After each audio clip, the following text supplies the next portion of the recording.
আসসালামু আলাইকুম সবাইকে। আশা করি সবাই অনেক ভালো আছেন। আজকে আরেকটা নতুন রেসিপি নিয়ে আপনাদের সামনে হাজির হয়েছি। আর সেটা হলো আলু দিয়ে লাউয়ের খোসা ভাজি। অনেক ইউনিক একটা রেসিপি আর অনেক ইজি একটা রেসিপি। তেল দিয়ে ওটার মধ্যে হালকা একটু হলুদ দিতে হবে, তারপর সেটার মধ্যে লাউয়ের খোসা মানে হচ্ছে লাউয়ের উপরে যে সবুজ অংশটা থাকে, ভিতরে তো লাউয়ের সাদা অংশ থাকে অনেক সফট, বা হচ্ছে মানে ভিতরের অংশটা বাদে উপরে যে খোসাটা থাকে সেটা দিয়ে।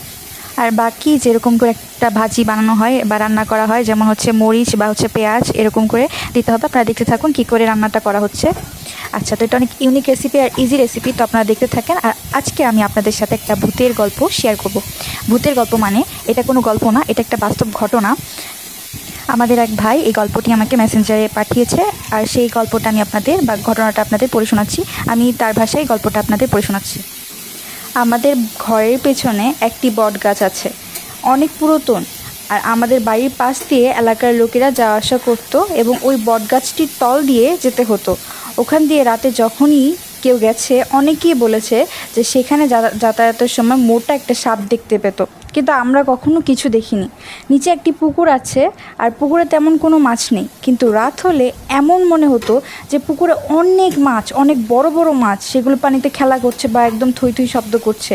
তো এইভাবে অনেকেই ভয় পেয়েছে। তো আমরা কখনোই কিছু দেখিনি, কিন্তু হঠাৎ করে একদিন আমার অনেকটা রাত করে বাজার থেকে বাড়িতে আসতে হয়। এরপর আমাদের পুকুরের ঠিক ওরকম শব্দ হচ্ছে, মনে হচ্ছে অনেক মাছ লাফালাফি করছে। তো আমি কৌতূহলবশত দেখতে গেলাম যে আসলে কি, দেখে আসি। তো আমি যেটা দেখলাম সেটা হলো পুকুরের এক পাশ থেকে আরেক পাশে সাদা কাপড় পরিহিত কি যেন একটা আসা যাওয়া করছে। আমি দেখে তো খুব ভয় পেয়েছি, আমার গায়ের লোম সব দাঁড়িয়ে গেছে। আমি বুঝতে পারছিলাম না যে কী করব। এখন আমার কি হয়েছিল জানি না। পরদিন সকালে আমি ঘুম থেকে ওঠার পর আমি আম্মুকে জিজ্ঞেস করলাম যে কী হয়েছিল। আম্মু বলল, আমি নাকি পুকুর পাড়ে পড়েছিলাম, ওই পথ দিয়ে একজন যাচ্ছিল, সে আমার আব্বু আম্মুকে ডেকে এরপর আমাকে নিয়ে আসে রুমে। তারপর আমাদের এলাকার হুজুর থেকে পানি পড়া এনে আমাকে খাওয়ায়। আসলে আমি অনেক ভয় পেয়েছিলাম।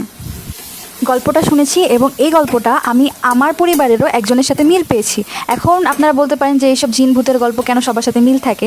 আসলে তারা একটা নির্দিষ্টভাবেই মানুষকে ভয় দেখানোর চেষ্টা করে। তাদের উদ্দেশ্য কিন্তু মানুষের ক্ষতি করা না, যদি না সেটা ব্ল্যাক ম্যাজিক হয়। কারণ ওদের উদ্দেশ্য হচ্ছে মানুষকে ভয় দেখানো। যেহেতু একটা জাতি যাদেরকে আমরা দেখতে পারি না, তো তাদের মেইন উদ্দেশ্য কি, আপনাকে যদি ইনভিজিবল করা হয় তাহলে আপনি একটু ফান করবেন না, একটু ভয় দেখাবেন না, অবশ্যই ভয় দেখাবেন। আপনি কী করবেন, আপনার ফ্রেন্ডদের সাথে দুষ্টুমি করবেন, বা এরকমই ওরা করার চেষ্টা করে। বেসিক্যালি কোনোদিন শুনেছেন একটা জিন একটা মানুষকে মেরে ফেলেছে? যদি না ব্ল্যাক ম্যাজিক হয়, সেটা ব্ল্যাক ম্যাজিকের জিনিসটাই আলাদা, ওই বিষয়টাই আলাদা। আর রাশেদ খান ভাইকে অনেক অনেক ধন্যবাদ তার জীবনের সাথে তার জীবনে ঘটে যাওয়া একটা এরকম এক্সপিরিয়েন্স শেয়ার করার জন্য।